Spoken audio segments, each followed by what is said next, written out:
మాట చెయ్యి పట్టవచ్చే మారమయ్యా.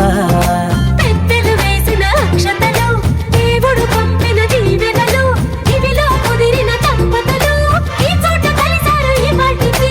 ఆటలు పాటలు వేడుకలు, మాటకు మాటలు అల్లరులు, తీయని గుట్టుల కానుకలు వెన్నంటి ఉంటాయి వెయ్యేళ్ళకి. రారండో వేడుక చూద్దాం, ఈ సీతమ్మని రామయ్యని ఒకటిగా చేసేద్దాం, ఆడేద్దాం ఆడేద్దాం.